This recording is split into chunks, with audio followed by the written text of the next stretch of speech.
There's a beauty in setting a high standard and allowing people to work hard to achieve that, knowing that some will fail. It's even more beautiful when some of the people that fail initially get back up. Now we're going to play the clip from Chumbawamba.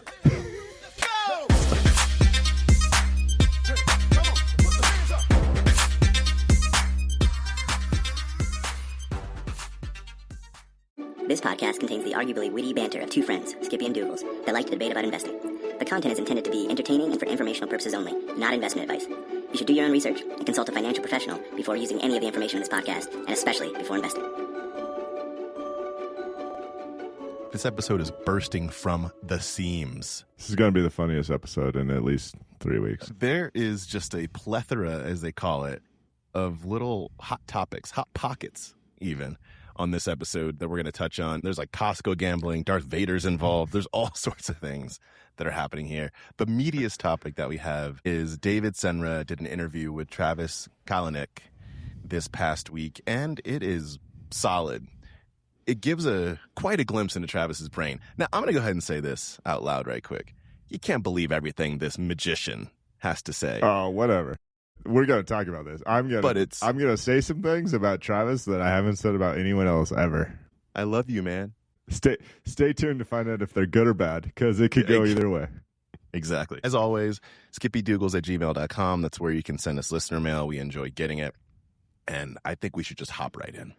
We will, but here's the deal. I just want listener mail, skippydoogles@gmail.com. I just want you guys to know we're playing 3 audio clips today. I'm using restraint. I wanted to play like 7 because this is before we get to all the Michael Saylor raps. And there's one every day now. What is the man doing with his business? I guess if your whole business is basically buying Bitcoin, there's not a lot of strategy. You have to tell the story. Especially, 2 weeks ago, he was down in the dumps. At least he got a little rebound recently. But yeah, you have nothing else to do but to make raps. All right, where do we kick it off? Tell me about this Costco man. This Costco man might be part of his identity is heroic to me. Another part, not so much. All right, let's play it. Well, it turns out a man has been eating nothing but food samples for 8 months, and we now go live to speak with him. The reason I've been eating nothing but Costco samples is because I wanted to save money on groceries. So, sometimes I'll splurge and I'll get the hot dogs. But mainly, I just wanted more money to gamble with. So if I don't need to buy groceries, then I can gamble all of my grocery money. Next, I think I might just stop renting my place and living in my car. That clip is 27 seconds long. And the first 15 seconds, I'm like nodding along. What a smart young chap trying to save money on groceries. And it really takes a turn from there. Yeah. It's a double flank attack. He comes on the one side to soften you up. And then comes from the other side to do everything that's antithetical to what you stand for. It's pretty beautiful. It's been at least 2 years, but we featured the dude on the show who didn't spend any money. I think his rent was $100 a month, and then he would shower at the public showers on the beach. And some people take things too far. He slept on those little things that you put into boxes to pack, like the packing. Yeah, the packing peanuts, because he didn't want to buy a mattress. Yeah. And it's not, look, sometimes people get in financial situations where you got to figure out how to live. That's not what this is. This is I'm making a decision. I'm making a conscious decision to live this way. He's talking about moving out of his house. He currently has a house, into his car. Yeah. For gambling. Okay. No notes? I don't know. I'm not sure. I think it speaks for itself. It speaks for itself. This next one's going to speak for itself, too. So you thought that was the best piece of content you witnessed this week? Wait until you hear Darth Vader at the San Diego Town Council meeting. Thank you. It's been a great day. Love to all. Thank you. Darth Vader?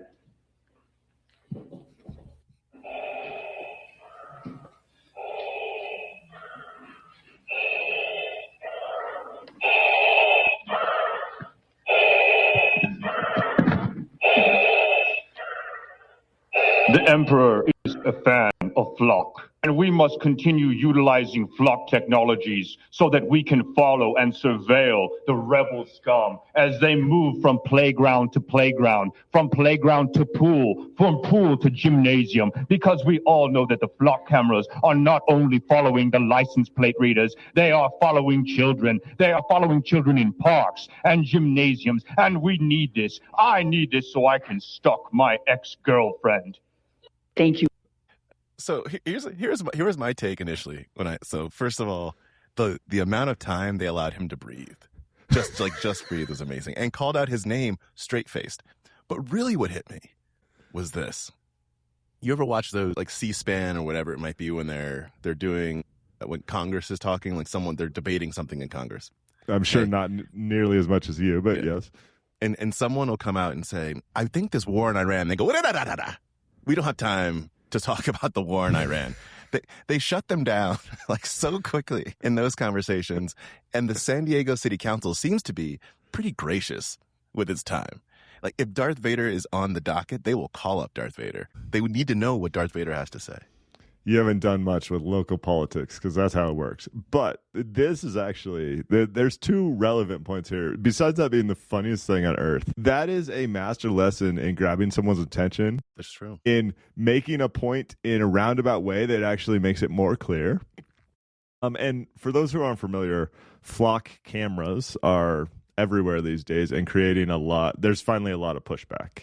And these are cameras that track your license plate and your movements.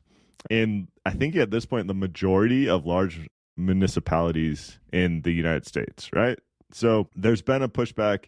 There's a lot of people that scream and yell. There's people that cut them down. I think Darth Vader's protest there is much more effective. And I just wanted to applaud that. It's not a protest. Darth Vader said he wanted more and wanted to maintain. Right. Darth Vader's truthfulness. Wow. Yeah, I do think I like your grabbing attention point. I enjoy that aspect of it. I wonder if when they call up Darth Vader, if there's any notes about the conversation that's a quote unquote conversation that's about to ensue, or if they legitimately just said, "Let's hear what Darth Vader has to say." I'm really curious about that. I assume there has to be some when you put your name on the docket, there has to be something that you say you want to talk about. Did you ever see? I'm not going to remember the name, but there's two guys from Southern California like surf bumps that created a comedy show. And the comedy show was launched out of their public comments at their local town monthly meetings. You ever see this? I did not. Oh, a lot is allowed to go on there, Doogles. Okay. Yeah, it's a great place to make a comedy show or for Darth Vader to appear. Yeah. A lot is allowed to go on there. They're I like that one. Pretty laid back. Where do you want to hit next? So that takes us to our third topic, which is the Montreal Expos. We are old, which is odd to have a podcast, Doogles, but for those who don't know, the Montreal Expos used to be a Major League Baseball team, and they are now the Washington Nationals, right? But the official Montreal Expos Twitter account came out this week and said, work to bring back the Expos has been temporarily put on hold while we start up several life insurance companies. This is the funniest joke ever. It's great. And the reason it's a funny joke is because the owner of the Dodgers, who's also the owner of the Lakers, Mark Walters, who we talked about last week, is in a lot of trouble. And I don't know that we're going to continue to talk about how all his insurance companies or handshake deals with other companies he owns, and that has caught up with him. So fire sale for the Lakers. He's trying to sell his English Premier League team or his ownership stake in that. He probably will have to sell the Dodgers. What I want to talk about just briefly with you is how, and I don't think you follow baseball too closely, but it's really weird in retrospect. If you go back to the early 2000s, basically the Yankees and Red Sox had more money than everyone else, and it was pretty clear why. The Yankees were in the biggest metropolitan area. They sell merchandise all over the world. It's pretty obvious. And then sometime around the late 2000s or 2010s, Mark actually buys a team in 2012. Just gradually, year over year, it seems like the Dodgers have more money to spend. And then pretty soon the Dodgers have more money to spend than anyone else. And then on top of that, the Dodgers start doing this really weird thing with deferred contracts. We've talked about this briefly on the show, but like Ohtani's contract, it's $70 million a year, but this year they might pay him $2 or $3 million, and then 10 years from now they'll pay him the extra $67 million. Those contracts were all insured, guaranteed by Mark's insurance companies, which are now in trouble. Does Ohtani know this? I don't think so. I mean, I hope he does now. I'll try and cut to the chase. The world changed overnight. One team all of a sudden had drastically more money to spend than any other team, and no one questioned it. It took 12 years of being like, oh, I'm sure everything's fine. And that is hilarious to me in retrospect. It was shady from the start. I want to try this like by getting an apartment and walking in and saying, here's the deal. I'm actually going to pay you $30 million for this studio apartment, but I'm going to pay you $2 a month for the next 5 years. And then I'm going to pay you $2 million a month. And I mean, that sounds like a great deal. I love everything about it. It does sound like a great deal. I mean, if it's okay with you, I'm going to tie up one more loose end on the Mark Walters situation. There's a breakdown about the purchase of the Lakers for $12.5 billion. And the breakdown simply says, the people that are claiming to pay $12.5 billion have a combined net worth of about $5 billion. What's happening there? The funniest part of this all is there's funds from the Middle East that seem to be involved on both sides, potentially on the selling side and potentially on the buying side. The world is hilarious. Maybe correct me if I'm wrong, but I felt like it was only really on one side. It ends up being on both sides because it owns debt. Like that was my understanding, was that all the money is owed to it, and so therefore it's on the buying side because it just already owns the asset. Like that was the maybe. Yeah, I mean, I don't think it's crystal clear, but this takes me to my larger point, which is Adam Silver for the NBA has optimized for team ownership values and not the fan experience. Yes. I mean, he's done absolutely. a really good job at that. And now there's all sorts of issues with that. Everything has been about how much can I sell this franchise for. That makes sense. Who does he report to? He reports to the 32 team owners. They all get richer when the Lakers sell for $12 billion. Who does number 2 report to? Here's the question I have about your ownership stake in the Knicks, because for a hot minute you were jibber jabbering about how all these valuations were helpful for your Knicks stake. But with this kind of controversy, does it put into large question the true value and what someone might pay for some of these franchises if there's some doubt in whether or not that value is substantiated by real money on the back end? What's amazing about this is, one, you're giving me a hard time, which I appreciate. 2, oh yeah, I don't care at all because I own the Knicks. I also own the Rangers. Don't you know this? I also own the Liberty. This is great. You bring up an interesting point. I'll talk about this holistically. I personally believe the cash flows do not support the current sales prices, meaning it almost doesn't matter how high the ticket prices go and how high the TV deals go. I don't think that they justify paying $12 billion for the Lakers. I just don't. That being said, I don't think these are assets that people buy based on cash flow anymore. I think it's entirely status symbols. And a lot of people have made a lot of money in the past 10 years. I think it was, maybe I can't say always, but for a while I think it's been status symbols. But they were status symbols within the realm of possibility for the people buying them. Like it was Steve Ballmer, like even though he paid a high price with $2.5 billion, paid a high price for the Clippers, I could look at Steve Ballmer and go, okay, like, I mean, that's a large expense, but you're just worth that. When you have Bob Iger, who's worth a few $100 million, and Kushner, who's worth, I don't know, maybe $1 billion or something. I can't remember what they estimated. They say Kushner's reported worth is $5 billion, and this article from Henry Abbott implies that the reason there's a quote from the New York Times that says Kushner is putting in personal money, and Iger may as well, and that's the whole article. It's like, wait, it was reported that Kushner and Iger were buying the Lakers, and he might put some money in, And then what it seems, if you collect the dots, is he has the connections to the Middle East money that is critical to this deal. Yeah, there you go. I should come out and be like, look, so Iger, Kushner, between the three of us, we're putting in $12.5 billion. Can I pull one more thing out of the fishbowl? I think I know where you're going. No, we're not even there yet. Really, really astute tweet. We've talked about Nike and Nike stock on this show for years. We've done a breakdown of Decker's holdings. We talk apparel brands way more than we should, right? Yeah, absolutely. And this week, Nike got crushed again. It was at a point where it was trading for a 4.2% forward dividend, which has me incredibly excited. But Meb just broke this down in a way that is so logical. I don't know why anyone else hasn't said this, and so I wanted to give him credit. He says all the comments below on Nike stock being down 75% are about the product of the competitors, politics, or macro. None of that is what this is really about. The stock's PE ratio went from 10 in 2009 to 70 in 2020, and it's back down to 20 today. It's all multiple expansion and contraction. And it goes on. That's the point, people. And that happens with all sorts of investments. People fall in love with the thing and they pay an unfair price. People fall out of love with the thing and it gets to the place where it's a deal. The reason this is down 75% has a lot to do with the story, has some to do with degrading fundamentals and increased competition and the macro environment. It mostly has to do with that is not being rated at 70 times earnings right now. Which is ridiculous. It was stupid that it ever got there, right?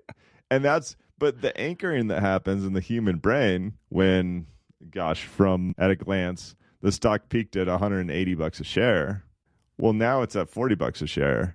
And the brain has a hard time reconciling why it ever got to 180 because it assumes that the past 5 years ago, people must have been logical. Actually, they weren't. That's all that's happening here. No, go back and check out the Skippy Doogles Talk Investing podcast from 2021, and we will tell you about people not being logical. That year was out of control. That year was out of control. And for a different reason why this year's out of control. This is what's so great about the market. And lastly, my last topic from the fishbowl. But not the last topic from the fishbowl, just to be clear. My last topic. Yeah. Mm-hmm. It's something that just makes me sad, and it's another audio clip. Here we go.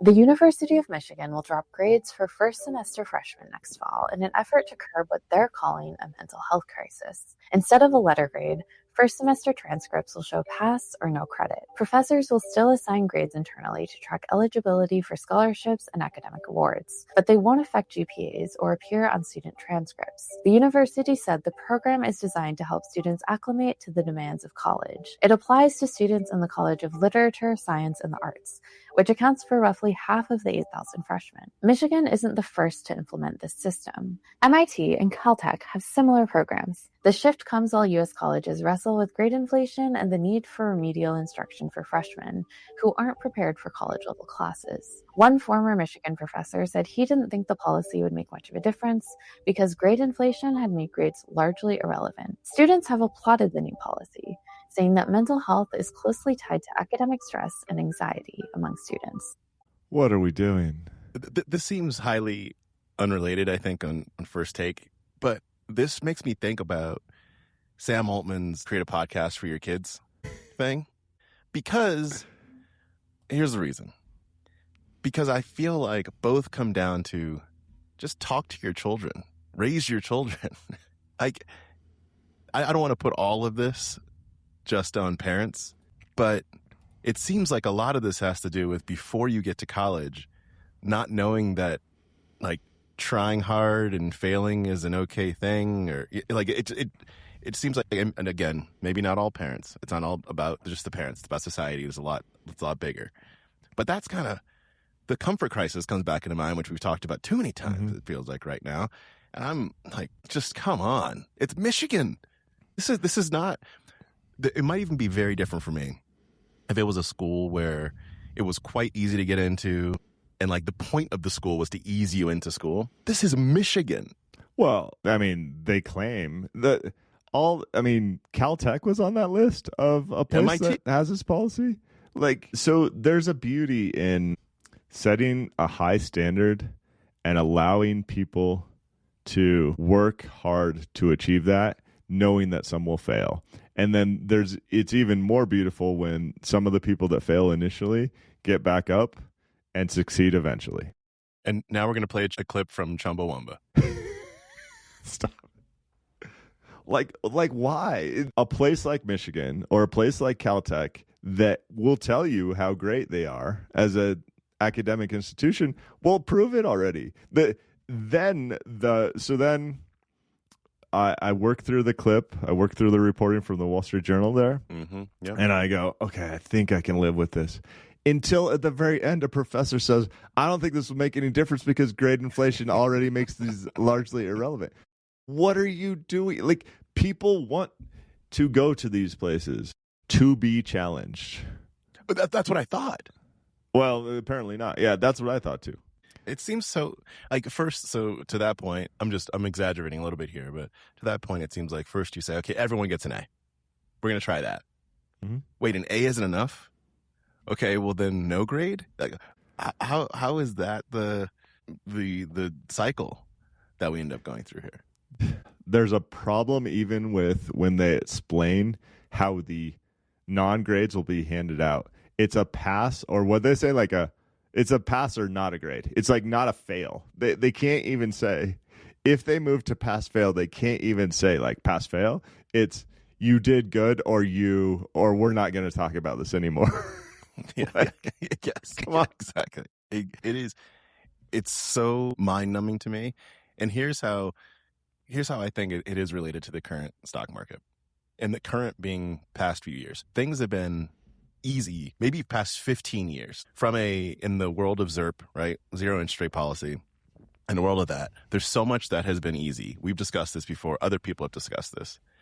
And at some point, things become harder again. When I say easy, I mean relative. That doesn't mean people aren't waking up every day and trying hard and all that stuff. I'm not trying to say that it's like all simple, people still failing, etc. But from a relative basis, when you today say that we are at high interest rates, it is incorrect. We're just at higher interest rates than zero. Yep. And that's what makes some of this really hard. I was at a company once, I was leading this team, and I had to skip level. So I was talking to someone who reported to me. And we were implementing some new policies. I don't have to go into the detail. And they were like, this is going to, like, the team is already working so hard. This is going to, like, break the team. And I said, here's the secret. The team hasn't been working hard. The team thinks they were working hard. Then fast forward about 6 months. The same person came to me and he said, I never realized the team could step up to this level. Yeah, this is what happens. Yep. When you set a bar, humans are so good, like water. We are so good at looking at what a bar is and pushing ourselves to that bar. We've done it historically so many, many, many times. It might be our greatest strength is to adapt to what's happened in the recent past. Mm-hmm. Whether that means whether you win the lotto and all of a sudden all the money in the world doesn't make you happy, or your country goes to war and you have to do things you never dreamed you'd have to do. We're really good at adapting. Mm-hmm. We can also go the opposite direction. Like, we're really good at walking to Chipotle if we have to, and we're really good at sitting at home and ordering it if we can. Really good. Shout out to Uber Eats. It's funny, my conversations, like your skip level there, usually I just cut to the chase and go, the company will go out of business unless you work harder, so see you later. Doesn't always go over so well, but what can I say? Yeah, we all have our strengths. That's not mine. Should we talk Travis? Please, give us the full intro here. So David Sinra, who is someone that, from anything I know, I don't know what he has done to be able to achieve this level of stardom, but he is someone that has shown incredible capability to be able to have great conversations with people, with great entrepreneurs. Like, that is, well, if you haven't met David in person, he's shorter than you think, and he's exactly like he's just a nerd who likes to read. I mean, no shade. Like, that's just what he just has a book in his hand and he's like marking it up, and that's what he does. So he's turned that into like a Tom Brokaw, not a reporter, but like someone that people are willing to talk to in a way like that a Barry is surprising Brokaw to me. Or something. Yeah, but he's able to get top-notch business people and entrepreneurs to come and talk to him, and he has great conversations with them. That is what he has cultivated. And this week he released the conversation with Travis Kalanick, who is the founder, but most known to be the founder of Uber. And what a conversation. What insight into the brain of Travis. I have a few things. We could talk about so many things from this conversation. I think I have like 3, maybe 4. Let's talk about it all. I mean, how do I say this? Travis is the reason I showed up. This was so interesting and so broad ranging. And I'm just going to kick it off with the fireworks. I honestly feel like this guy's brain is worth $1 billion. $1 billion. There's so few people that have this type of experience and then have had a few years to cool off from this type of experience. To take you think he's cooled Uber off? Yeah, you should have seen how hot he was. That's true. Yeah, that's true. To take Uber from an idea to a valuation of $60 billion and do it while you're fighting regulatory challenges and establishing dual-sided marketplaces. I don't think people understand. I did talk Uber a little bit on the show in the last month. I don't think people understand how difficult that is to create the perfect supply and demand balance in a new market, and to do that from scratch when the cabbies in New York and every other major city in the world are like trying to burn your house down. Mm-hmm. It's an incredible set of experience.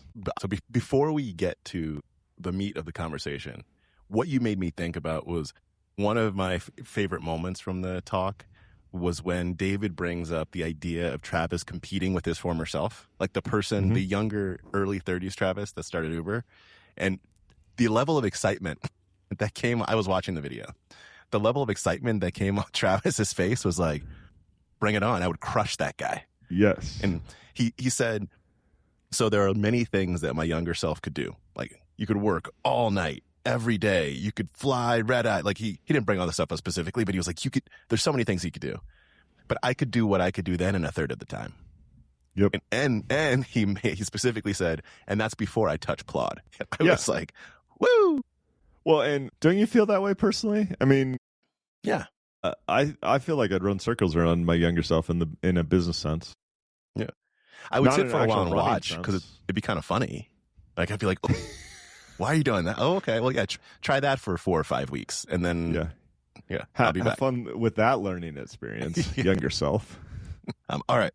So the first thing, meat-wise, I want to talk about is the capitalism versus anti-capitalism convo that he has.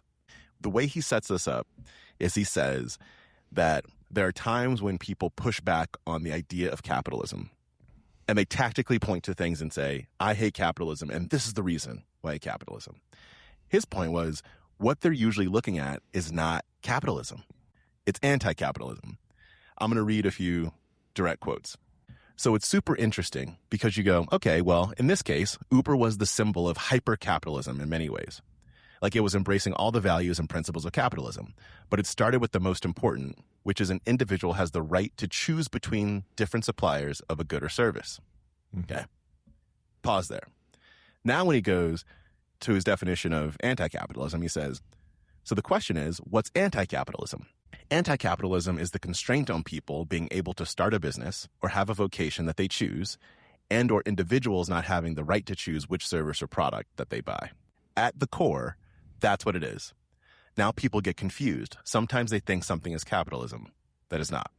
What he brings this up in the context of is he's talking about the taxi cartel.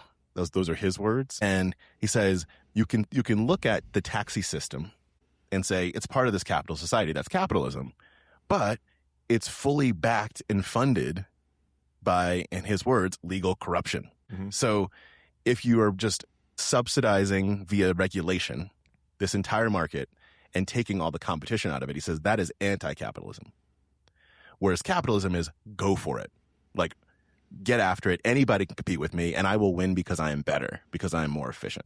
He's very persuasive here. I did not fact check all his numbers. The gist of the matter is, it's specifically in New York City, you had so many medallions, and the owners of those medallions would then do really tricky things like rent out cars or rent out medallions for $40,000 a year for a 12-hour shift. And it just got to the point where there's so many middlemen that it drove up prices. Uber's pitch was more competition is better and we will bring down prices.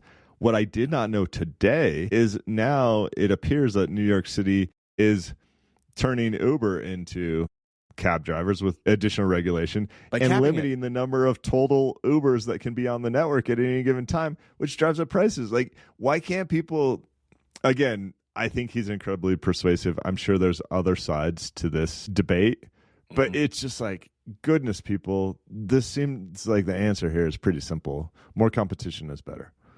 He does this thing that I've seen that terrific entrepreneurs that are great salespeople do, and it's usually 80% truths.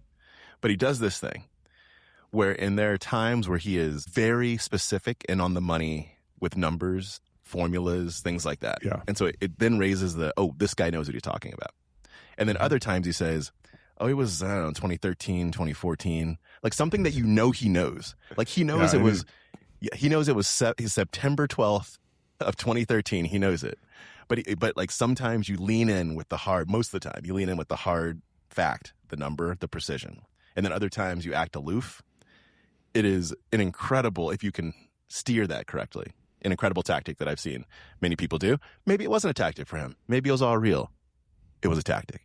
But I thought that was a really interesting conversation, independent of all the numbers. I think that the capitalism, anti-capitalism piece, and again, whether or not this was true, in that he says Uber never pushed for a piece of regulation that would take another competitor out of business. Yeah. He said that they always wanted to compete and win. I won't say fairly, because he didn't say that, but he meant without regulatory capture, effectively. Just like win in the battlefield. I was trying to restrain. There's a takedown piece on Uber this week, like a 15-minute long article that talks about their insurance costs them some other things. The gist of it is, it says Uber's take rate, which is the amount of money they take home per fare, used to be really small, and at the same time highlights that when that was happening, Uber was losing more money than any startup ever in history. And then it says Uber's take rate is much bigger now, and they have free cash flow. And it's kind of like, people, how do you think this was supposed to work? Did you think the company was supposed to lose money for you forever? There are competitors out there, and if you don't like the prices, you should probably find some. Now, I won't get too deep in the weeds because there's more to it than that. But I think of it very much his way. And I love that now there's at least Uber and Lyft and maybe some cabbies and a bunch of other startups on their way. Competition is a good thing here. And the way he talks about competition is pretty incredible. Like the level of precision that he gets to talking about it, where he says, I didn't even mean to jump to this, but I'll jump to it now. There's a point where he's talking about network effects and competition all in one.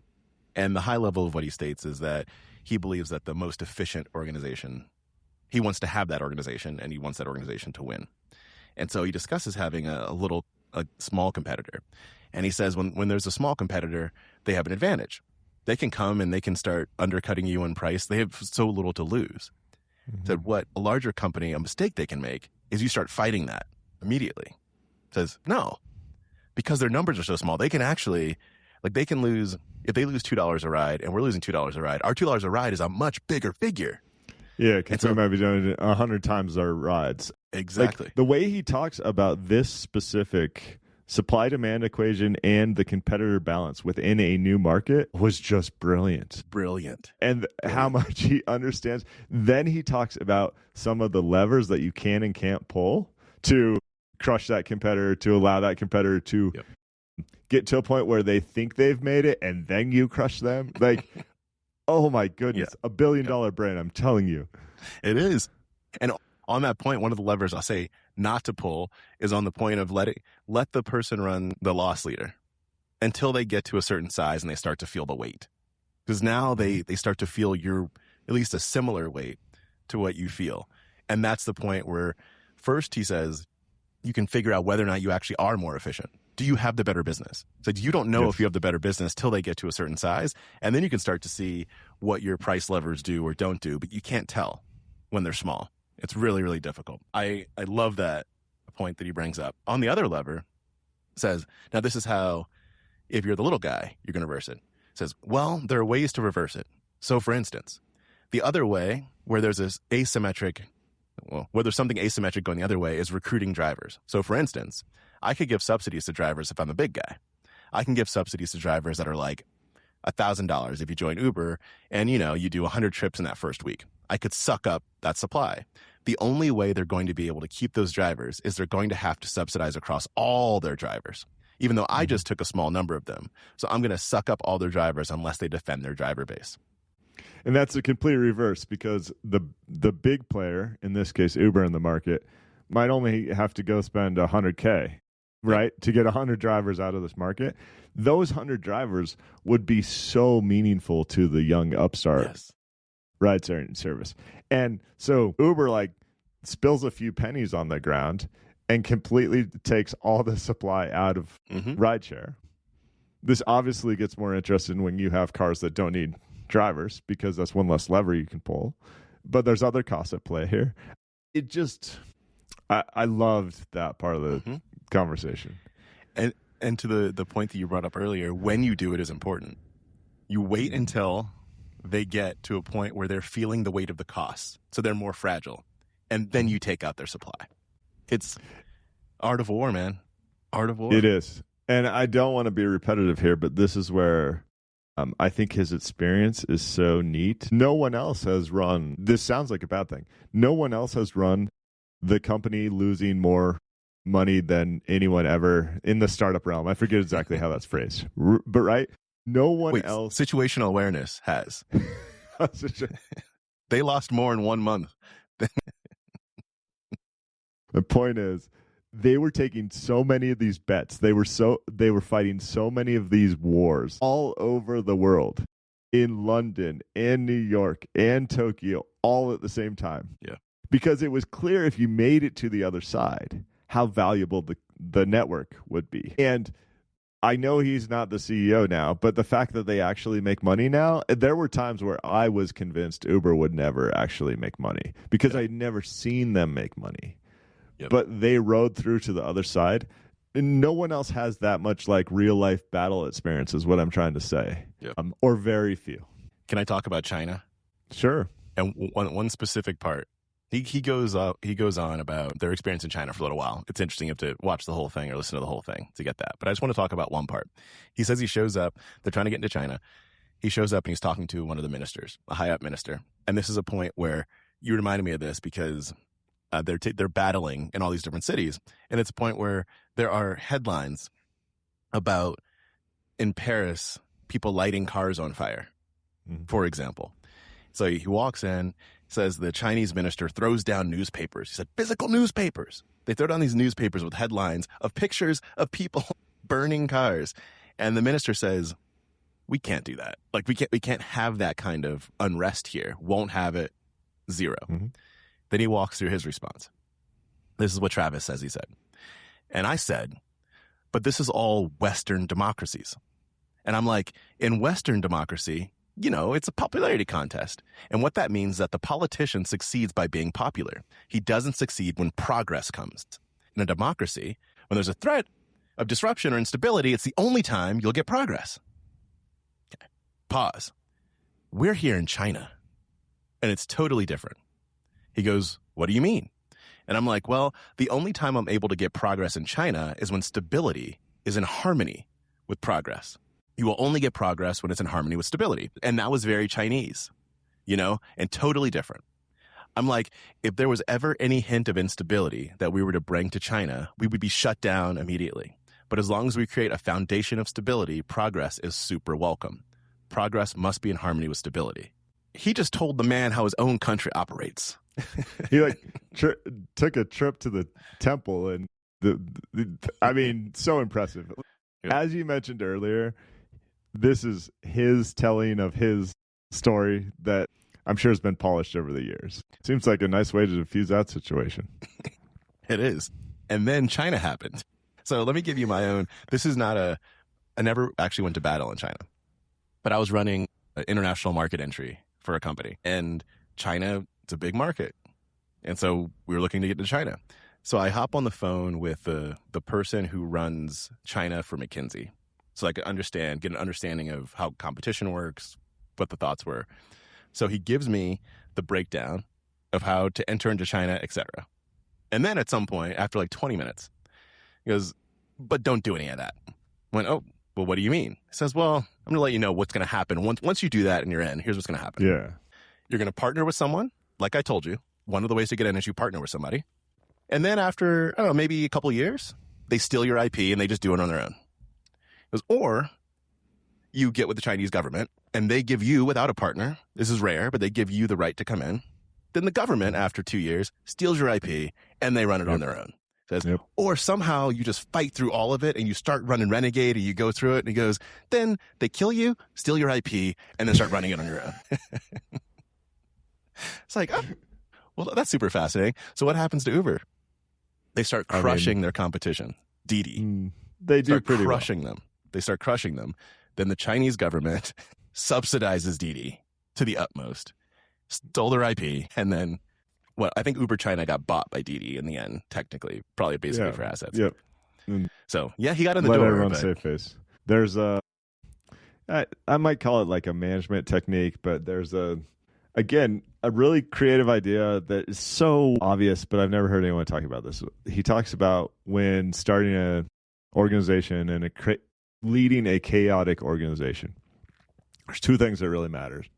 How many problems are created and how many problems are solved. And if you create more problems than you solve, that spirals down pretty quick. And if you can solve more problems than are created, you have a chance, right? But those things, again, have to be in harmony, and you have to build a team, like a leadership team that can solve problems. But also then you have to make sure that you're on the bleeding edge of new and different and challenging, that those things are about in balance, right? Yeah. And the way to keep those things in balance, he said, I'm paraphrasing, but something like the least amount of rules to keep the problem solving bucket bigger than the problem creation bucket. Such a simple concept. I've never heard anyone talk about it that way. So simple. And on top of that, I think that was beauty in it. It sparked my interest too. Another part of the same conversation that I thought was interesting, and I'm stating this in my own words, in order to have the growth and level of progression and trajectory that Uber had, that you have to cause problems. You have to create problems. Rule number 1, create problems. Mm-hmm. Rule number 2, you have to solve more problems than you create. Rule number 3 is don't let rule number 2 get in the way of rule number 1. He did not say that, but that's basically, he's like, create problems all the time, but have what he calls the management capacity to solve those problems. Like that is, but you have to create problems. I had not thought about that in that way either. I thought about versions of that problem, but not in the structure and level of simplicity that he did. It was pretty eye-opening. I've never worked at an organization where any of the management team thought along those lines, especially with the last piece of we're competing every day. We have to do things different and better. So you better create a whole bunch of problems for me, right? Yeah. If there's, we're not doing anything creative if we're not creating problems, right? Mm-hmm. But then let's solve them and let's try and get out of our people's way. Let's have enough rules that they they don't create problems like we launched a bomb at our competitor, have some basic insanity. Just really good. Yeah. Throwing bombs at the bond market. Okay. Anyway, we won't have to touch on that one. The last thing that I highlighted to talk about here, and there's one that could sum it all up, but I don't think I'm going to go there. But this last one, he discusses venture capitalists, VCs. And I figured this would be the first topic you bring up. I know, but So he says a lot of things here. Where he starts with he says something like, let me just shoot the cannon right away. Don't raise money from benchmark capital. And then he goes on. But what the part talks trash about Bill Gurley, which is fun because Bill Gurley gets a lot of praise on the show. So we can fairly report on both sides. Yep. This is the first negative words about Bill Gurley on the show, I think. That's right. But I'm not going to talk about Bill Gurley specifically. I just want to talk about the chess match that he discusses. So he says, the question was something like, can you talk through, have you learned who to raise money from, how to think about who the venture capitalists are, etc. And he kind of zooms out a bit. Says, the way that I think about it as an operator, you're running the company, and if you're good, you're a grandmaster of chess. Oh, and by the way, that grandmaster of chess, this operator, entrepreneur, is playing this chess match between 60 and 80 hours a week. So he really knows this thing. And it's like, knows many moves ahead and just sees things other people don't see, and then they're in it as well. And the VC is a chess enthusiast. And they check in on the chess match once every 3 months. And they're like trying to make a mark on the world. They have an opinion. They're trying to make a mark. Hey, why don't you do this or that? They're like, don't go to Jordan and tell him how to dunk.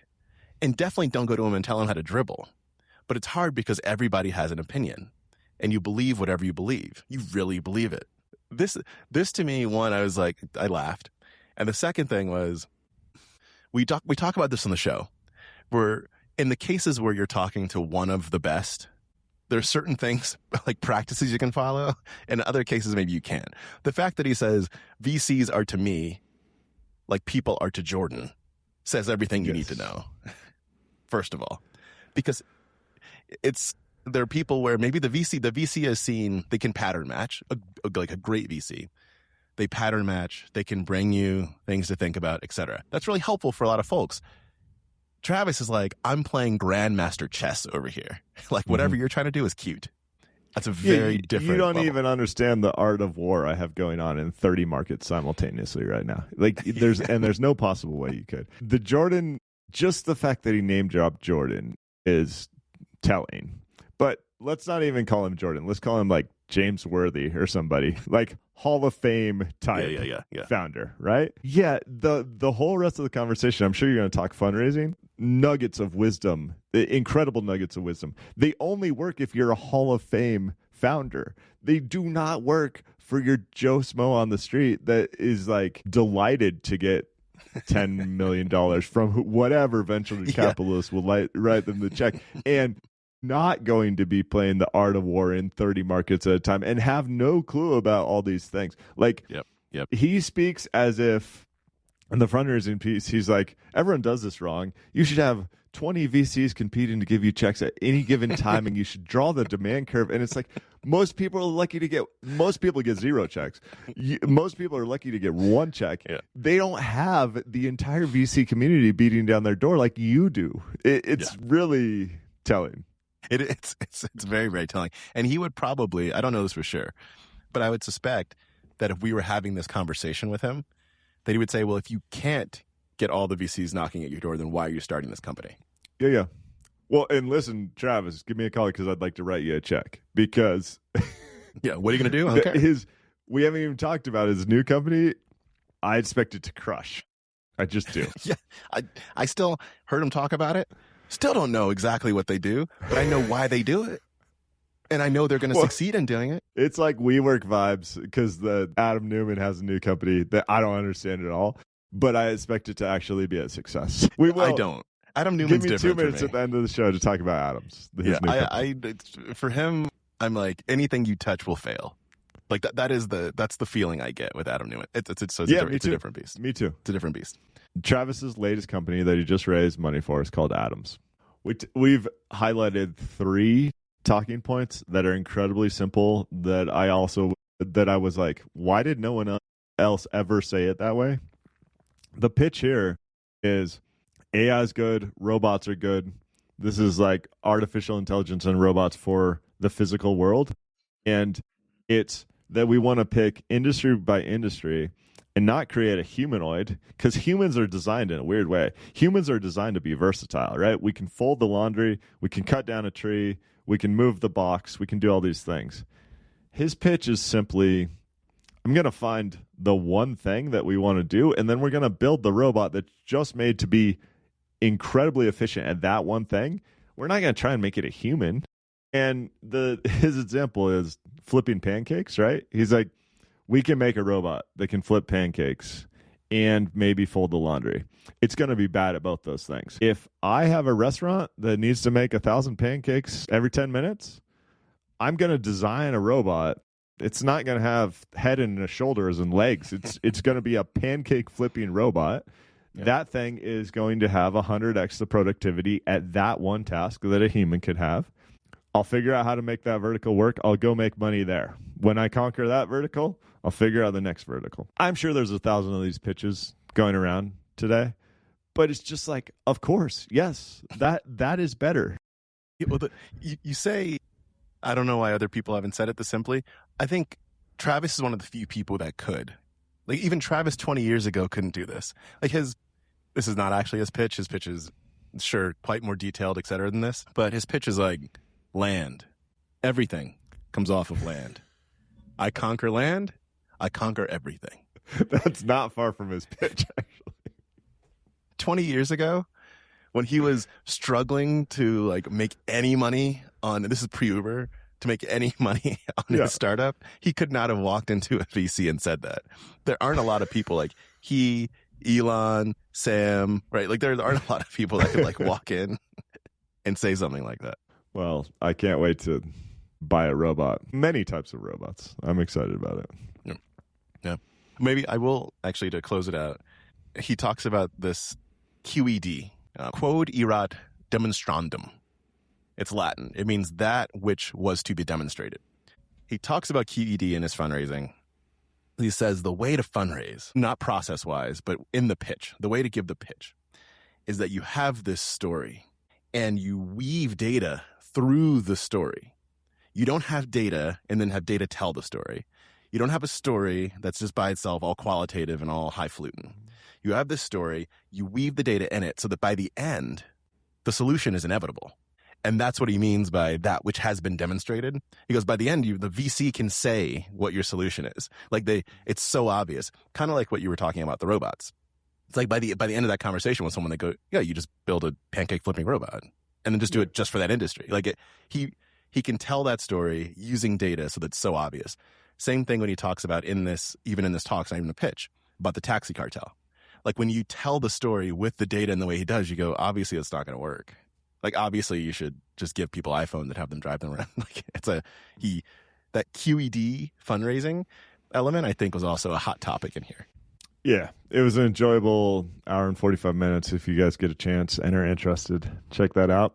If not, feel free to dress up as Darth Vader anytime you like and send content our way. We always like that. And listen, if your boss gives you a bad performance review, just say, sorry, it's my first semester of college and this doesn't count. So yeah, I get 6 months of whatever. You can't fire me. I'm just feeling emotionally distressed at the moment. So, Ooh, Michigan. All right. Thanks for hanging out with us. We'll talk to you next week. Bye, everybody.